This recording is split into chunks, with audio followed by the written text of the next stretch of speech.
The Manchester Derby has concluded. Manchester City defeat Manchester United 2-0. Manchester City looked like they were just running drills out there. United never looked dangerous. United never looked like they were in the match. United never looked like they took control of segments in the match. There's like, I think one of the things that really gets said about Premier League football is that there's different swings in the game. Even if you're the weaker team, you're going to have a moment in the game where you're going to have 5-10 minutes. And it's always important, if you're the better team, if you're the team that's controlling the game, controlling possession, to put your chances away. Because if you don't put your chances away, more than likely, the other team's going to get 5-10 minutes where they just steal momentum. They steal the tempo. They get into the game. It was kind of sad last week when the Wolves were playing Everton. Wolves were dominating, and they weren't really putting their chances away. They weren't taking advantage of all the possession, of all their dominance. And the commentator said it, like, they better do something, because Everton, like most Premier League teams, are going to have 5-10 minutes, 5-10-15 minutes where there's an uptick and they could punish you. You never saw that from United this game. You never thought United were going to score. You never thought United was going to take possession away from City. You never thought United was going to, wrestle their way back into the game. And it's sad. It's sad that this United team is playing that way. It's sad that going into this game, as a neutral or knowing neutrals that were watching the game, no one really thought United was going to beat City.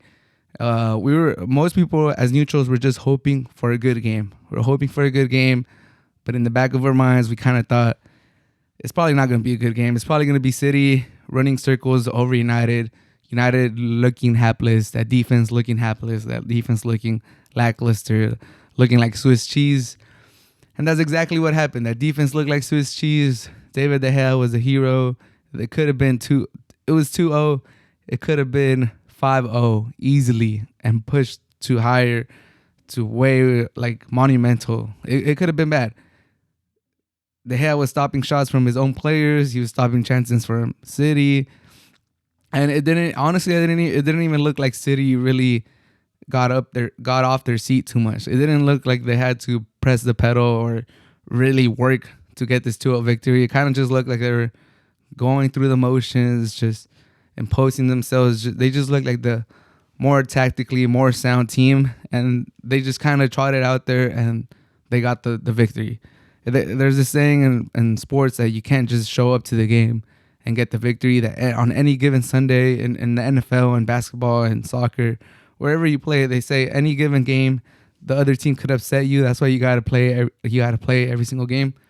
This might be the exception. It felt like all City had to do was show up, pass the ball around like they could do it with their eyes closed, and they were gonna get the victory against United. And that's pretty much how it looked today. United looked awful.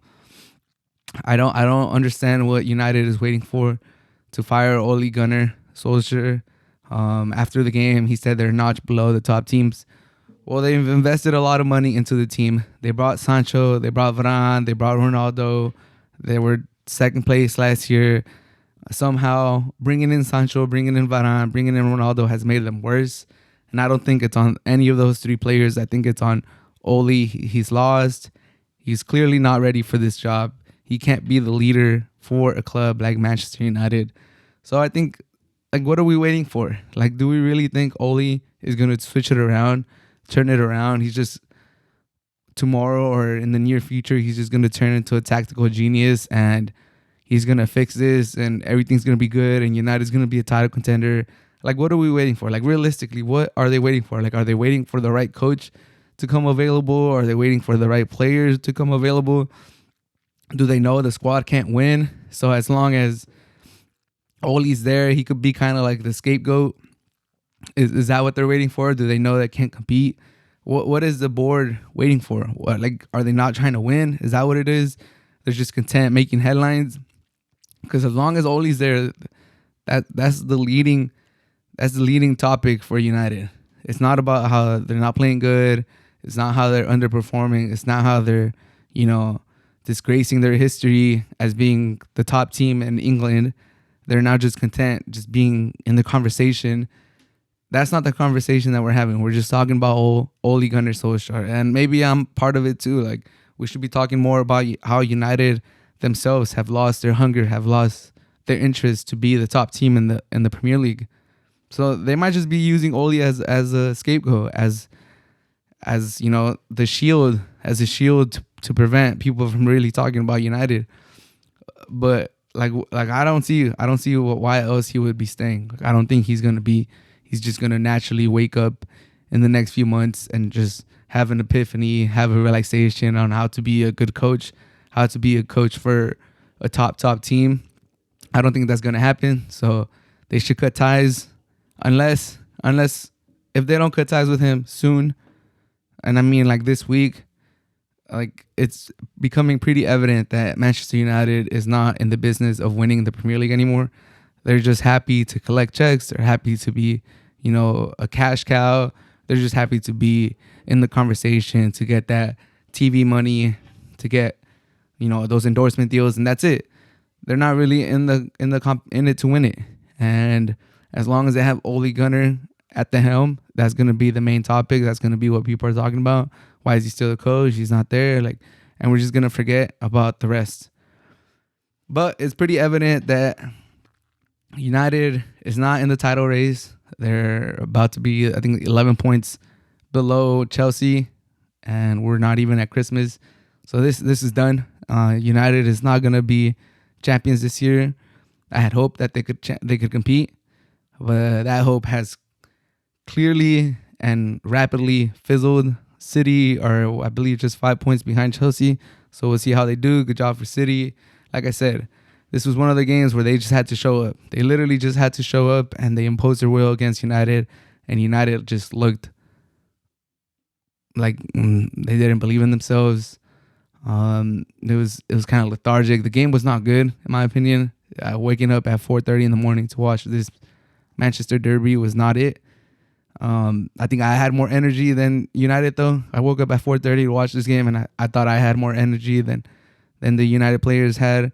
Ole Gunner switched to 3 center backs, but I think he just did that because that's like the easy thing to do. Like, oh, what am I gonna do? Oh, I'll change from a back 4 to a back 5.